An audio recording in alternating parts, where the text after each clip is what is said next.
అందరికీ నమస్తే. ఒక మీటింగ్ జరిగింది హైదరాబాద్లో. ఏ మీటింగ్ అదంటే హోటల్లో జరిగింది. ముఖ్యమంత్రి అటెండ్ అయ్యారు. అది 5 రాష్ట్రాలకు సంబంధించిన మీటింగ్. మిగతా రాష్ట్రాలకు వెళ్ళి మంత్రులు వచ్చిండ్రు. ఒక కేంద్ర మంత్రి వచ్చిండు. దానిలో మిగతా మంత్రులేమో అందరు బీజేపీ వాళ్ళే. ఇప్పుడు మహారాష్ట్ర, గోవా, పక్కన ఏపీ, తర్వాత మన రాష్ట్రం, మన తెలంగాణ, మిగతా మొత్తం బీజేపీ పాలిత రాష్ట్రాలు. ఇది ఒక్కటే కాంగ్రెస్ పాలిత రాష్ట్రం. ఆ మీటింగ్లో అటెండ్ అయింది. మన రాష్ట్ర ముఖ్యమంత్రి అటెండ్ అయ్యారు. మిగతా వాళ్ళంతా మంత్రులు అటెండ్ అయ్యారు. కేంద్ర మంత్రి కట్టార్ వచ్చిండు, housing and urban development minister. అందులో మిగతా మినిస్టర్లు ఏమో వాళ్ళ రాష్ట్రానికి ఏం కావాలి, మన బీజేపీ పాలిత రాష్ట్రాలు అవ్వాలి అడిగినారు వాళ్ళ రాష్ట్రానికి ఏం కావాలని. మన రాష్ట్ర ముఖ్యమంత్రి ఏమో మోడీని పొగడమే సరిపోయింది. ఇక అది ఓడం కాదు, మొన్న చంద్రబాబు నాయుడు కలిసిన ఎఫెక్ట్ కొద్దిగా ఉన్నట్టుంది. హైదరాబాద్ రెండో రాజధాని అని ఒక బాంబు వేసిండు. ఇట్లా చాలా అంశాలు ఉన్నాయి. అన్ని అంశాల మీద మాట్లాడదాం. ఎందుకంటే హైదరాబాద్ లేకపోతే తెలంగాణ ఏమీ లేదు, జీరో. హైదరాబాద్ 80% ఎకానమీ మనకు. హైదరాబాద్లో ఉద్యోగాలు అందరికీ ఇక్కడనే బతుకుతారు. ఇప్పుడు హైదరాబాదే రెండో రాజధాని అని ఒక ముఖ్యమంత్రి ఎందుకు దాన్ని క్లూ ఇస్తున్నా అర్థం కాలేదు. అందుకే ఈ వీడియో చాలా ఇంపార్టెంట్ అనిపించింది. వీడియో షేర్ చేయండి, సబ్స్క్రైబ్ చేయని వాళ్ళు పక్కా సబ్స్క్రైబ్ చేయండి. తెలంగాణ కోసం మాట్లాడదాం, తెలంగాణ కోసం నిలబడదాం. మీరు కూడా మీతో పాటు నేను, నాతో పాటు మీరు సబ్స్క్రైబ్ చేసుకోవడం మర్చిపోవద్దు. ఇక్కడ కనిపించినది మీటింగ్, ఇంకో urban development meeting. Telangana, Gujarat, Maharashtra, Andhra Pradesh and Goa. ఇక మిగతాయి కేంద్రపాలిత ప్రాంతాలు ఉన్నాయి, డామన్ డ్యూ అవన్నీ. తెలంగాణ ఒకటి కాంగ్రెస్, గుజరాత్ బీజేపీయే ఉంది, మహారాష్ట్రలో బీజేపీ ఉంది, ఆంధ్రప్రదేశ్లో ఎన్డీఏ గవర్నమెంటే ఉంది, గోవాలో బీజేపీ గవర్నమెంటే ఉంది. వీళ్ళందరూ ఇక్కడ వచ్చి నారాయణ ఏపీ మినిస్టర్ వచ్చిండు. ఇంకా మిగతా వాళ్ళంతా కూడా మినిస్టర్స్, మన సీఎస్ ఉన్నారు. మిగతా వాళ్ళంతా కూడా ఏపీ ఏదో స్టేట్కి సంబంధించిన వాళ్ళు మినిస్టర్సే ఉన్నారు. మన రాష్ట్రం నుంచే ముఖ్యమంత్రి రేవంత్ రెడ్డి గారు అటెండ్ అయ్యారు. ఇంకా అన్నిట్లో మనమే ఉంటాం కదా, అటెండ్ అయ్యారు. వీళ్ళందరేమో ఇక్కడ వచ్చిన వాళ్ళు చాలామంది, ఇక్కడ ఉన్న మినిస్టర్స్ అందరూ మాట్లాడిందేమో వాళ్ళు బీజేపీ పాలిత రాష్ట్రం వాళ్ళు, బీజేపీ వాళ్ళు. ఇప్పుడు నారాయణ కూడా మాట్లాడండి. ఏం మాట్లాడిండు? బీజేపీ గవర్నమెంటు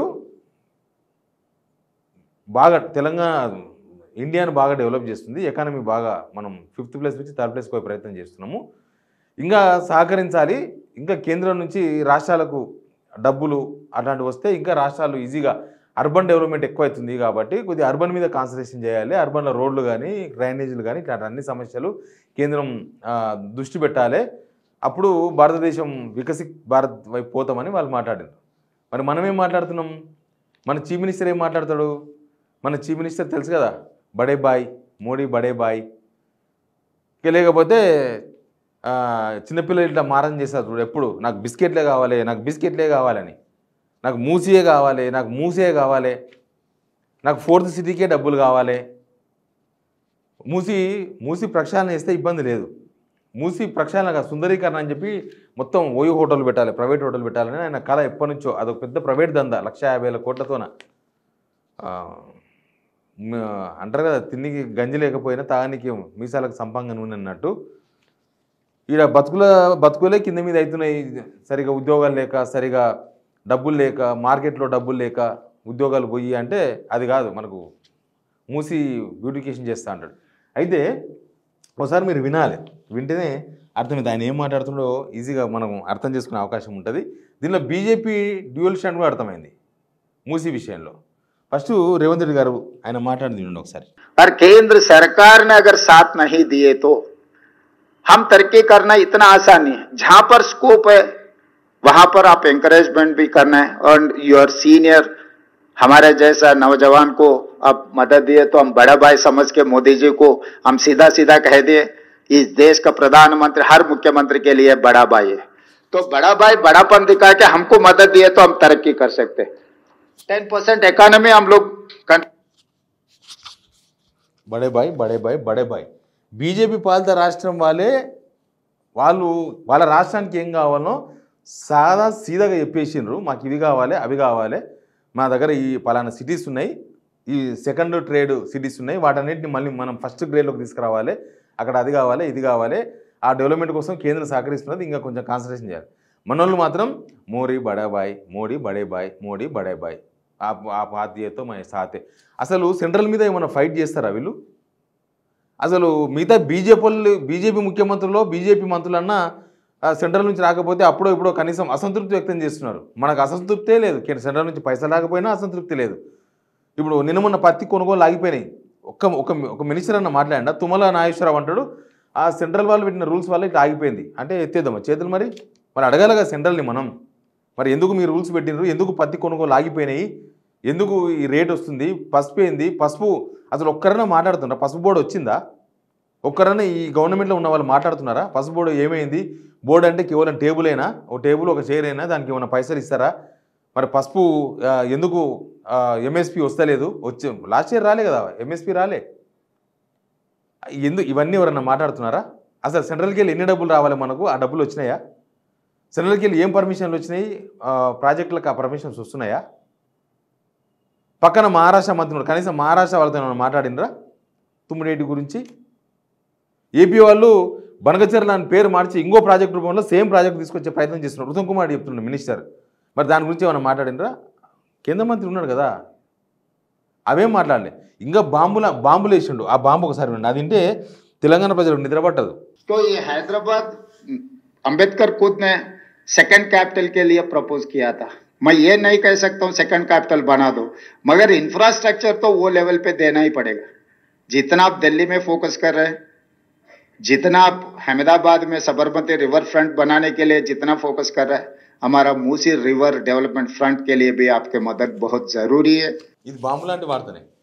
అసలు హైదరాబాద్ రెండో రాజధాని అని తెలంగాణ నీళ్లు తాగుతున్న వాళ్ళు, తెలంగాణ గాలి పిలుస్తున్న వాళ్ళు ఆ ఉచ్చారణకే ఇష్టపడరు. ఉచ్చరించొద్దు, మనం ఎందుకు క్లూ ఇవ్వాలి? అప్పుడు అంబేద్కర్ చెప్పింది కాబట్టి మీరు రెండో రాజధానికి ఎంత ఇవ్వాలో అంత ఇవ్వండి. అసలు ఎవరిది ఏజెండా? 10 సంవత్సరాలు ఉమ్మడి రాజధాని ఉండే మనకు. ఉమ్మడి రాజధాని అయిపోయిన తర్వాత హైదరాబాద్ మీద కన్నుబడ్డది, చంద్రబాబు నాయుడు కన్నుబడ్డది. దీన్ని తెలంగాణ కానియొద్దు. ఎంత చెడు చూడిది. సరే మాది మేము డెవలప్ చేసుకుంటాం, మీరు మీ పని చేసుకోండి, అది వేరు. ఈ ఎజెండా హైదరాబాద్ను తెలంగాణకు ఉంచొద్దు, మొత్తం చిల్లంపుల్లం చేయాలి. ఇప్పుడు ఏమవుతుంది? హైదరాబాద్ కేంద్రపాలిత ప్రాంతం అయితే ఒక ముఖ్యమంత్రి, మన ముఖ్యమంత్రి క్లూ ఇస్తాడా? హైదరాబాద్ రెండో రాజధాని జైసా సోచ్కే పైసలు ఇవ్వండి, కేంద్రపాలిత ప్రాంతం అవుతుంది. ఇప్పుడు మనం బతుకుదెర కోసం హైదరాబాద్కి వస్తున్నాం, హైదరాబాద్కి అందరూ వస్తారు, హైదరాబాద్ మనది కాదు. అప్పుడు కరీంనగర్లో జాబులు చేసుకోవాలి, వరంగల్ వాళ్ళు అక్కడ చేసుకోవాలి, మా పాలమూరులో జాబులు చేసుకోవాలి. ఇప్పుడు మనకు తెలంగాణ వస్తున్నప్పుడే హైదరాబాద్ వితౌట్ హైదరాబాద్ తెలంగాణ అంటే 1969లో వచ్చేది. ఎవ్వరు చచ్చిపోవాలని అవసరం లేకుంటుండే. అప్పుడు కాల్పులు జరిగేది కాదు. హైదరాబాద్ కోసమే లడాయి జరిగింది మొత్తం, హైదరాబాద్ కోసమే. అసలు వీళ్ళు సమైక్యవాదులందరూ కూడా తెలంగాణ వద్దు అని ఎందుకు వాదించారు? హైదరాబాద్ కోసమే. హైదరాబాద్ వద్దు మాకని తెలంగాణ కనుక అనుకుంటే ఎప్పుడో వచ్చే తెలంగాణ. ఇప్పుడు ఈయన తయారయ్యండు. ఎవరి ఎజెండాను మోస్తున్నారు? ఎందుకు మోస్తున్నారు? ఇది బీజేపీ ఎజెండానా? చాలాసార్లు ఈ అంశాన్ని తెర మీద తీసుకొస్తున్నారు. రెండో రాజధాని అంటే నాలుగేళ్ళు కట్ అయిపోతాయి, తెలంగాణ ప్రజలకు అంత కోపం వస్తుంది. అట్లాంటిది మన ముఖ్యమంత్రే రెండో రాజధాని అంబేద్కర్ చెప్పిండు అప్పట్లో, ఇవన్నీ ఎందుకు మాట్లాడుతున్నారు? ఇది సంథింగ్ పిచ్చింగ్, దీనిలో ఇది అవుతుంది. అంటే ఉంటే మేము ఉండాలి, లేకపోతే దీని హైదరాబాద్ మొత్తం డిస్టర్బ్ చేసేసి ఇంకా తెలంగాణ ఎటు కాకుండా మొత్తం దాన్ని తెంపేస్తే, హైదరాబాద్తో లింకులు తెంపేస్తే ఎవరిని బతుకువాడు బతుకుతాడు. మనం ఎట్లయిపోతాం లాస్ట్ కంటే? మనం ఇప్పుడు ఛత్తీస్గఢ్ వాళ్ళు, ఒడిషా వాళ్ళు బండలేనికి వస్తున్నారు కదా, మన బతుకులు అంతకన్నా దారుణమైతాయి. కనీసం వాళ్ళకన్నా రాజధానులు, రాయపూర్ అట్లాంటివి ఉన్నాయి. ఇంకా మనం ఏం పని చేయొద్దు అనమాట. ఇంకా మనం కూడా మళ్ళీ కట్టెలు కొట్ట పోవాలి, ఎప్పటిలాగానే మళ్ళీ బర్రెలు కాసుకోవాలి. హైదరాబాద్ ఉన్న వాళ్ళం ఇప్పుడు మనకి ఇక్కడ హైదరాబాద్ మీద మనకు రైట్స్ ఉన్నాయి. హైదరాబాద్ మనం వ్యాపారం చేసుకుంటాం. ఇప్పుడు మార్వాడీలు వస్తే మనం ఎట్లా మొత్తుకుంటున్నాం? రేపు నాడు మనం వస్తే ఐసాకైసే కేంద్రపాలిత ప్రాంతం మొత్తం తెలంగాణలో ఉంటారా అని ఉద్యమం స్టార్ట్ అవుతుంది. ఇంకా మనకు హక్కులు ఉండవు. ఒక కంపెనీ పెడితే దానిలో అందరికీ జాబులు వస్తాయి. మనకి ఇప్పుడు 85 కనీసం లోకల్ వాళ్ళకి జాబులు ఇవ్వాలని కొట్లాడుతున్నాం ప్రైవేటు కంపెనీలలో. ఈ గవర్నమెంట్ జాబ్స్ వస్తే హైదరాబాద్ ఉండాలని కోరుకుంటారు మనోళ్ళు. ఇంకా అవన్నీ ఉండవు, ఇంకా మర్చిపోవాలి మొత్తం. హైదరాబాద్ లేకుండా తెలంగాణ ఉంటుంది. మొత్తం డబ్బులన్నీ ఇక్కడనే వస్తాయి కదా, కంపెనీలన్నీ ఇక్కడనే ఉంటాయి కదా ఉద్యోగాలకు. ముఖ్యమంత్రి ఎందుకు ఆ అంశాన్ని తెర మీద తీసుకొచ్చిండో, ఆయన ఆలోచన అయిందో, ఆయన ఏజెండా ఎవరి ఏజెండానో కూడా అర్థమవుతలేదు. ఎనీవే ఒక ముఖ్యమంత్రి బీజేపీని ఓడడానికే ఇంకా మూసీ విషయంలో కూడా మాట్లాడినారు. మూసీ విషయంలో కేంద్ర మంత్రి ఏమాట్లాడారు ఒకసారి. दूसरी यहाँ की डिमांड कई वर्षों से हम सुनते आ रहे हैं, मूसी रिवर। अब इतने वर्षों से ये क्यों नहीं हुआ, इसका कोई ब्लेम तो किसी के ऊपर नहीं दिया जा सकता, लेकिन आगे उसका जो सारा प्लान बनाया गया है, बहुत तरह के फंड्स सेंटर भी देता है, बहुत तरह का इन्वेस्टमेंट दूसरी एजेंसी से भी मिल सकता है, एशियन डेवलपमेंट बैंक से भी मिल सकता है, अन्य संस्थाओं से भी मिलता है। तो सबके माध्यम से इस बार उसका जो पहला फेज है, इन नियर फ्यूचर मूसी का शुरू हो जाएगा और आने वाले कुछ वर्षों में मूसी का जो भी प्लान है वो सारा कंप्लीट होगा। ఇప్పుడు కిషన్ రెడ్డి ఏమో మూసి నిద్ర తీసినామంటారు, బండి సంజయ్ ఏమో ఈ 1,50,000 కోట్ల రూపాయల ప్రాజెక్టుతోన ఎవరికి సోనియా గాంధీ అల్లుడు ప్రియాంక వాద్రా భర్త ఆయనకి ఈయనకే కాంటాక్ట్ ఇదంతా తీసుకొస్తున్నారని ఆయన ఆరోపణ చేసిండు.